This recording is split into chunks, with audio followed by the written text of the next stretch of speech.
Hello, you wonderful people, and welcome to another episode of Not Too Comic Book. This being a show where it's about TV shows that are adaptations of comic books. For today's episode, I'm going to talk about Season 3, Episode 3 of The Boys. A lot of really interesting things went down in this episode, so let's break it down. So first and foremost, let's pick up with, the boys are now all fully reunited.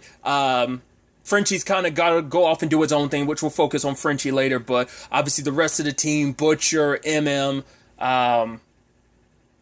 Kimiko and Huey, which Kimiko had to break Huey's arm. I'm assuming put that trash bag or whatever on his lap just in case he threw up, but I guess it never happened. But just had to make it. I love the whole wait, break it here so it's not permanent damage. So just so that Newman isn't too in the know about what he's up to, because he can't just say I'm sick. It needs to be something that gives him a couple days away without raising any suspicion. And I do love that Butcher is no, I'm not going to tell you I told you so, but then immediately starts rubbing it super hard in his face about everything. But nevertheless, they end up going to visit Grace because it turns out they have already relocated Ryan, because it's Newman knows where he is because, Huey's been keeping her up to date about everything. So they go and tell Grace what's what about everything. And obviously it hits Grace a certain way too, because it's when people's heads were popping at Congress, I was there to step in to save her because I thought I was protecting her. And in actuality, she was in control the entire time, right? So I find that so fascinating. But Butcher ends up getting the truth out of Grace about everything what he learned from Gunpowder last episode about everything in Nicaragua. I always butcher that place's name. I can never say it. Which obviously how this ties into because it's even Huey's why did you come back? And it's Soldier Boy killed my family. So this isn't even just about his dad. We did see that obviously some of those articles that were written about Soldier Boy, there was some collateral damage, even a family was killed or something like that. And I guess some of those, at least, like I said, I was on, because wasn't his dad a reporter or something like that? Because last episode I was all those articles were written by his dad. I said that, but I don't know for sure. But I could be mistaken. But it's how this all ties together. Grace didn't willingly work with Payback. She just had no choice. That basically back then, it was a secret project of Reagan's that basically, to fight the Russians, to fight communism, they ended up working with these other group, selling cocaine in the U.S. and then taking that money they made from that to buy weapons. So it was all for the greater battle against the Russians. But then yeah, but you were a part of that other project, weren't you? And he was what? And she's go ahead and tell him. And Grace is right, the whole putting getting orders to put cocaine to disable this God, what was the word that she used? To basically hamper any minority neighborhoods, but also make sure that it didn't wind up in white neighborhoods. Which that's something I've always heard. Is that just historical fact? Because I've always heard that, but that was always treated almost but I think that is a known fact, I think. Because that's also kind of what Snowfall, the TV show Snowfall, dabbles in that, I think. Having not seen any of Snowfall, I think it touches on some of that, I think. But, so that doubly pisses off, because it's cool, this person I looked up to, you were the one that kind of helped bring me into the fold. I looked at you as an ally and a friend, especially because Grace is the one that was so happy for him to get out. And now it's wait, you knew about stuff related to Soldier Boy, you never told me. I also find out you were part of some fuck shit that was a part of this country's history, especially when it targeted communities like my own. So, of course, that's going to make you doubly pissed. But obviously, a young Edgar rolled in with the Payback, because this was early days of trying to get superheroes in the military. They were previously, but then it seems they haven't been, at that point in time, they hadn't been a part of the military for 30 years, and now all of a sudden they're kind of back. Well, Edgar was trying to do that, and obviously it's interesting to see that has continued over the years. Obviously that's what Madeline was trying to do back in season 1, which I guess at the end of the day it was just Edgar still pushing that, but trying to militarize superheroes in that regard. So she kind of had no choice but to accept Payback in it. But for her, it's like, they're not soldiers. Yeah, they might be superpowered people, but they're not soldiers. They're untrained. The Swatto dude, biggest idiot, because he keeps flying in the air. She's like, you're going to give away our position, and he ultimately ended up doing that. Luckily, I mean, I guess some karma came back to bite him in the ass, because like he caught like a grenade launcher to the air in the air and blew up. So, but that team is just terrible. Crimson Countess ended up killing some of the people, and you had Grace being like, those are my men, and she's almost like, oops, sorry. So, and obviously Soldier Boy's a complete another douchebag, because he's like running his mouth about just like, oh, you're prettier when you smile, and it's just kind of like, you know, she's like, oh, those lines don't work on women. He's like, yeah, they do. She's like, if they do, they either kind of feel sorry for you, or they're just pretending like it's okay, or they're scared of you. But those lines never work. And he basically like, well, you'll never find a man like that out here playing Colonel Lesbo or something like that. That's what he was saying. It's like, okay, yeah. Once again, the extreme asshole version of Captain America in this regard. Once again, Peacemaker kind of fills that role, but I think Soldier Boy fills that role even more so. But sadly, everything went super pear-shaped, and she ended up losing most of her men because it was collateral damage. Gunsmoke was blasting people. I'm like, isn't he just shooting people on their side? Because they don't care. They're just like, they're so caught up in battle and everything, and people got injured. They didn't care. There's a whole thing with Black Noir. The moment he started talking, I was like, what? And it's like, oh, the reason why he doesn't, and I guess it still applies present day, is the whole thing of he wanted to take his mask off, but it's like, right, young kids, boys in particular, appreciate the silent ninja type. Plus, the mystique of the helmet. Plus, it's also like, right, you don't want people to know you're black, because if they do, you're going to lose some polling here and there. But Black Noir's like, I don't want to put the mask back on. So, and it's kind of a shame, because probably if he had the mask on then, his face wouldn't be jacked up the way it is later on. They made sure to show you the damage of just like, oh, I did not realize, because we saw scarring on his face previously when Maeve pulled his mask up last season, but God knows his body's a wreck too, because of all those explosions when Butcher set up all those like mines and stuff that went off, and just like the body damage he sustained. But regardless, he ended up he basically looks very much like Two-Face right now. So it's like, no wonder he doesn't take the mask off, because he's like, right, I didn't listen to Edgar then, so that's probably why he listens even more to Edgar now. So it's like, right, I didn't follow the man's rule. He told me what to do, and now I'm going to be more subservient to him because of that, maybe? I don't know. It is interesting, out of anyone, he has the most, like, loyalty to Edgar. The others are just kind of fine with Edgar, I think. I mean, Noir and Homelander are the only ones we've really seen Edgar's relationship with him personally. Other than that, it's just kind of like, everything's like, okay, he's our boss type of thing. It kind of seems like how all the other members of the Seven kind of treat him, so. But obviously for Butcher and MM, this whole story ended up being a sore subject. But it's also answered a question what I had last episode. I was like, okay, so I figured this whole thing might play a role in why, because it's like, why would Mallory work with Soldier Boy? It's like, oh, she didn't have a choice back then. It was kind of thrust upon her. The government made a deal and everything behind her back, so she was kind of forced into that situation. She only heard from Crimson Countess that, okay, Soldier Boy got shot by some Russian weapon, and Edgar took off with his body. I guess it's like, right, you don't want the public to know that there's a weapon in existence that could kill a super, especially someone who's supposed to be top class like him. So I guess that was the main reason why they took his body away. Once again, I was still on it. I kept being like, okay, we know the story about the nuclear stuff was like BS, but now it's like, okay, so what's the story not BS? Is there actually a weapon that could kill Soldier Boy? It didn't kill him, but heavily wounded him, maybe? Or once again, is it complete and utter horseshit? Because Crimson Countess claims she saw it, but that could have just been a fabricated story on her part. But still, to go above and beyond like they did, it seems more likely like there might be some legitimacy to it. So, but Grace had started looking for the weapon afterwards, because after this, like, his soups were on her shit list forever. She was like trying to take them down, because she saw what they were capable of, how destructive they could be, the evil behind what superheroes could be, and so she was trying to find the weapon, but, never was able to.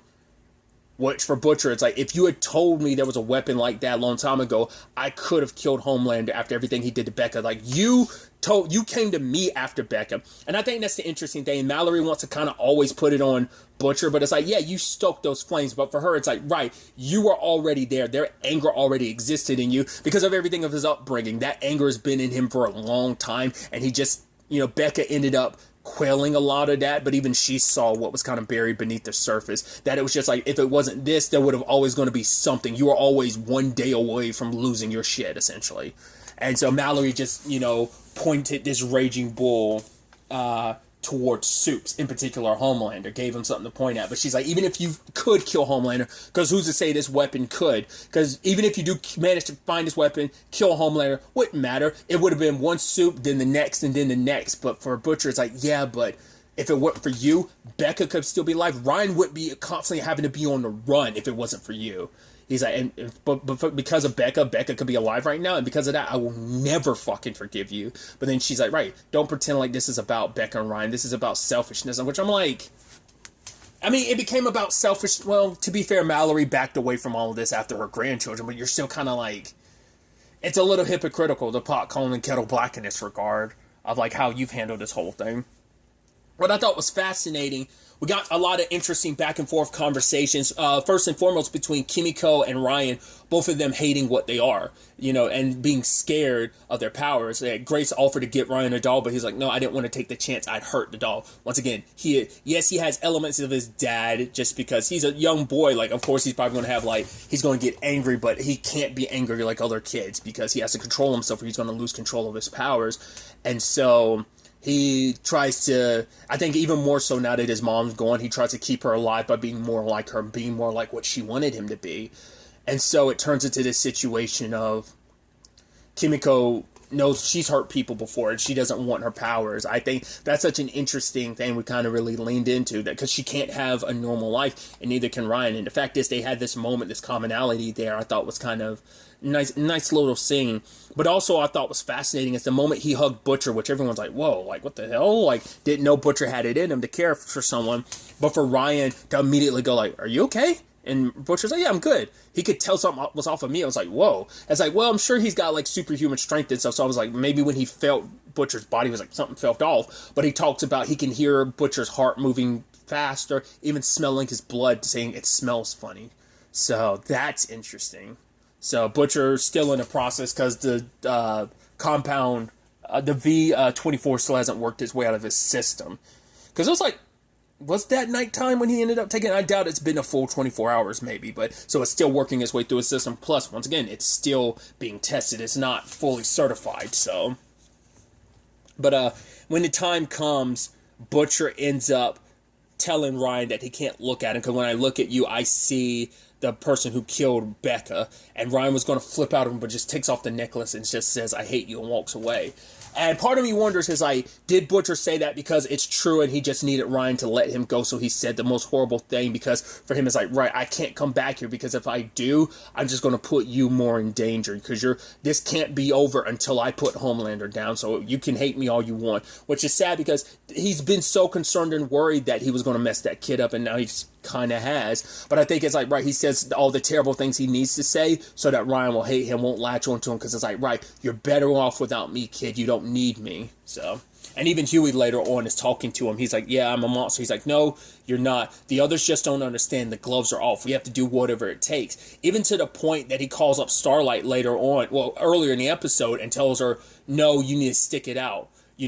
We try to do things the right way, and it doesn't, we're still losing. So we have to do whatever it takes to win this. Huey sounding more and more like Butcher. I think losing a little bit of who he was just because of everything with Newman, with Homelander, with Vought. He's just thinking that in the end, Butcher. But I think that's going to be the complicated thing because as they continue down this path, Butcher's already seen the parallels between, wasn't his brother's, I couldn't think of his brother's name last episode, but wasn't it Lenny? I believe so. I could be mistaken. But his brother, he already saw parallels between Huey and him. And I think when it's all said and done, once he sees the path that he's walking down and that he's dragging Huey down, even more so. Once again, because Huey was supposed to be his canary last season, how far he's going. But now it's like, nah, Huey's in the deep end with you now. So how do you know when you've gone too far? The fact is, he's even questioning himself and realizing, yeah, he would have called himself out in the past for being an asshole, but now he is because he recognizes it. But when he has Huey, who is kind of the heart and sleeve, who is the heart of this group, wears his heart on his sleeves, that member of the group, when he sides with you, I think that shows you that things are kind of topsy-turvy, but also shows they are that desperate to win that they're willing to do whatever it takes to, get that win. So puts everyone in a complicated situation. Because Frenchie was off dealing with Sherry this episode. She says that she got robbed of all the drugs that she was peddling for Nina, and she needs Frenchie's help. He was like, right, we could pay her off and beg her, but it's like, no, the principle of the matter. And she's even saying, like, oh, we can run away together. It's like, oh, I guess you're not, well, him and Kimiko. But I guess it's like, Sherry's like, we've all, obviously, they're the 2/3 of the Golden Girls. So it would have been a situation of like, no, we could still do that. I guess Sherry didn't really take the whole Kimiko thing as serious, maybe not. It's like, right, we have so much history, let's run off together. But for Frenchie, he can't. And little Nina catches up with him later, and it seems like they have a very complicated situation. I think I forgot about the fact is that Frenchie used to already do stuff like that, even before like robbing and stuff like that. That he used to kill people. They haven't really touched on his past since season 1, where he talked. I think it was season 1. Well, for one, stuff about his dad came up, but also the fact is he talked about. It might have been season 1 that he talked about some of the people he killed in his past and how they kind of stay with you. So some of the people he killed were for Nina, and she always loved the mastery of his work. And she makes it clear, it's like, oh, you can't turn me down. Eventually you'll come back to me because you're like a dog always made to heal. Before it was Butcher, it was me with a collar around your neck. And even before then, it was your dad, which we know how bad things got with his dad. He talked about that in season 1, about trying to run away with his mom and just how that did not work out.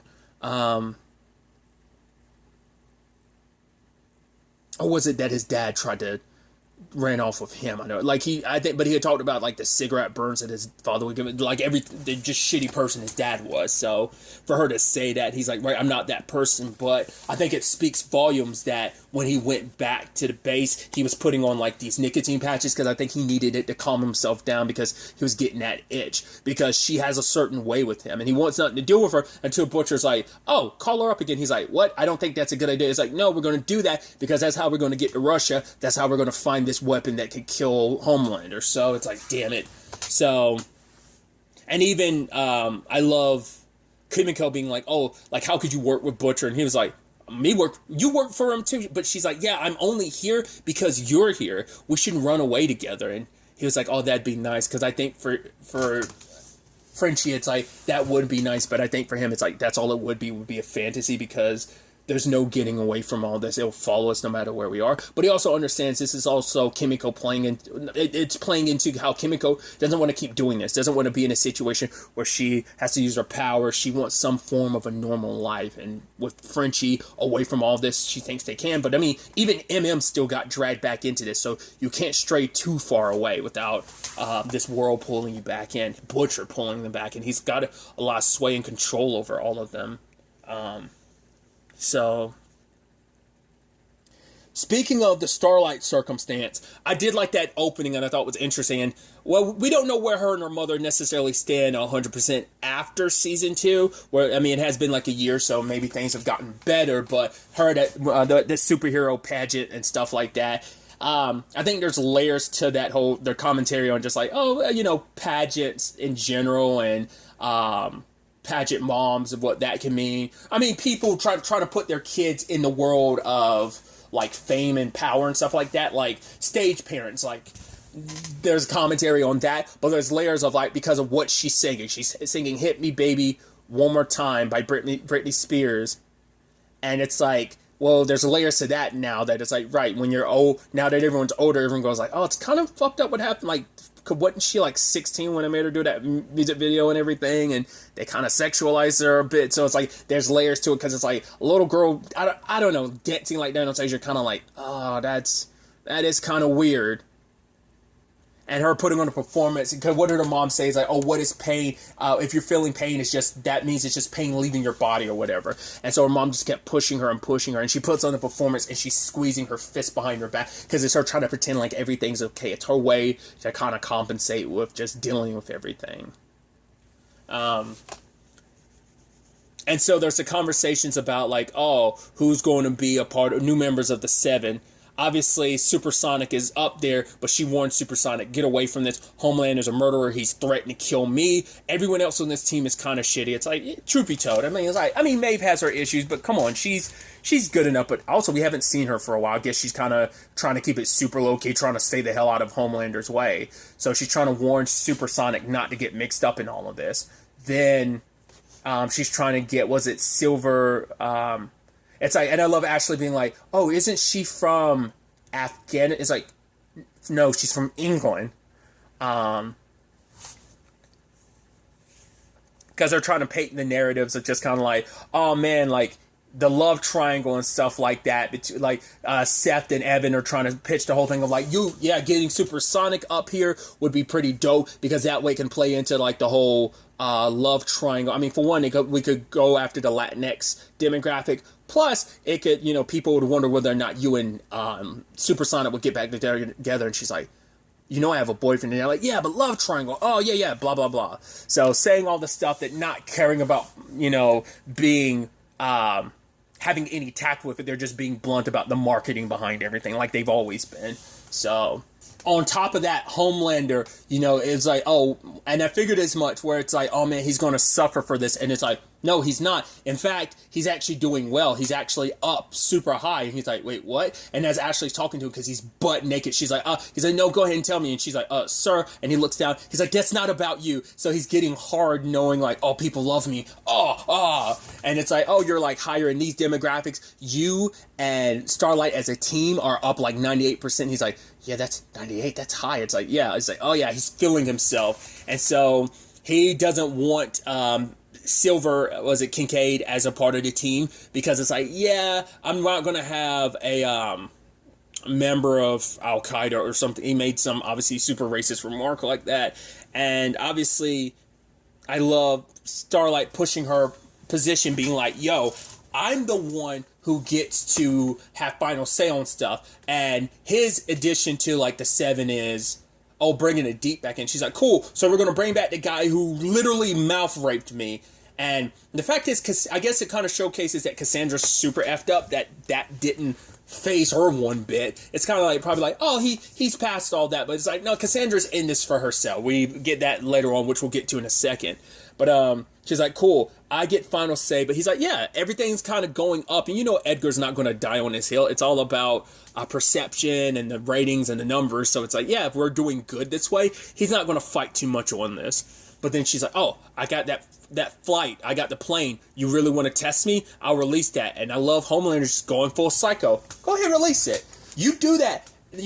I can be loved by people, or I could just be feared. Either way, love me will work for me. I would prefer to be loved, but if I have to be feared, I'm fine with that. He's like, first, I'll basically attack this country's defenses. Then I'll probably go after New York, and then I go to Des Moines, Iowa, as well as a place that Maeve is from. Burn that all to the ground. So if you want to, you can do that, Starlight. So are you willing? Like, go ahead, test me. It's like, wow, he full on admits, like, I will become the greatest threat to this planet. I will reign over this planet almost in a dictator-like way. If you go ahead, push me, when I have nothing left to lose, that's going to be an issue for you. That's when shit really hits the fan. I'm like, wow. And now Starlight's right. I shouldn't have done this whole co-captain thing, Huey. You were right. But he's like, no, you kind of have to stick it out. And she's almost like, what? And she gets where he's coming from. This is about stopping Homelander once and for all. But it's still kind of sucky that you don't have your boyfriend support in this situation. Because Huey typically is a supportive type. But under different circumstances, he would... Because he even says, like, yeah, I'd tell you to run. But if things weren't where they were, if he still believed in everything that Victoria was all about, he probably would have pulled Annie out. This was season 1 or season even season 2 Huey, he definitely would have pulled her out. But now where things currently are, it's like, no, you have to stay here. And I think that's going to complicate their relationship, especially because Supersonic's there to have her back in the 7, but Huey not technically having her back. Because that's the only reason why Supersonic agreed to stay on, was just because he can't he's like, despite everything I went through my troubles in my life, Annie, you never left me, so why should I'm going to have your back. And I'm like, I don't know if that's going to turn into anything like romantic, or like, I don't think it's going to work out like that, especially where everything ends up. The reality show element of it all. It's like, oh, Supersonic, yay.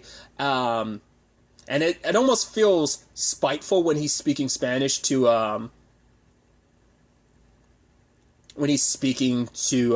Supersonic, and you're almost going like, yeah, because it's almost like, I don't know, it's almost spiteful. Like, oh, like, I'm smiling at you and I'm speaking your language, but God forbid, Homelander's the guy that's almost us like, speak English. Like, he's that guy that would say that, so...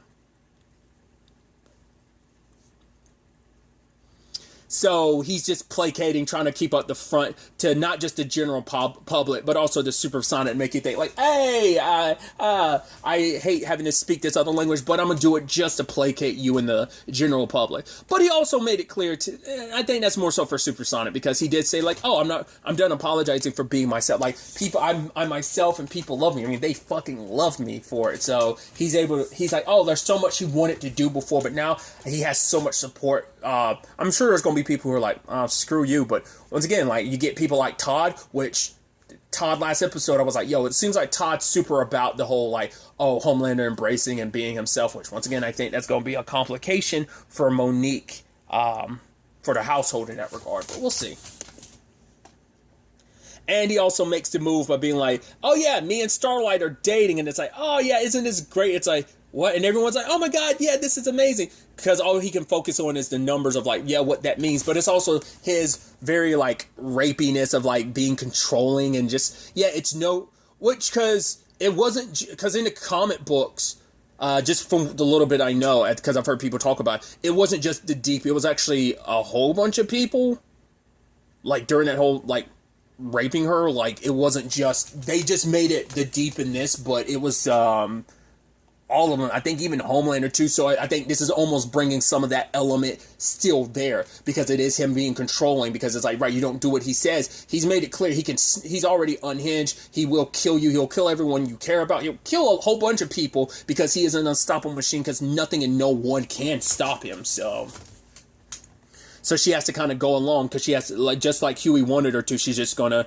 suck it up and just go along with it, sadly. And it seems like, sadly, she's had to do that so much of her superhero career or life ever since being a little girl, which adds layers to how much effed up that whole pageant thing is too, now knowing like, oh yeah, your mom and your dad, your dad couldn't live with the decision he made, so he ended up bailing, but yeah, your mom and everything, like, made the decision to make you a superpowered person. No chance of a normal life. And so her whole thing is always kind of having to kind of grit her teeth and accept it. It's just like the Deep situation all over again. And they even made it publicly like, oh my god, thank you for, it's like, no, this wasn't me who brought the Deep back. It was all Starlight's idea. She's like, well, everyone deserves a second chance, Deep. Which, I love that whole thing when he's having sex with Cassandra and he's focusing on, which I think we now know is Timothy the octopus. And he's doing it. He's like, oh yeah. Oh, you're so wet. You're going to wrap all your arms around me? And she's like, all my arms? And you're like, oh, God.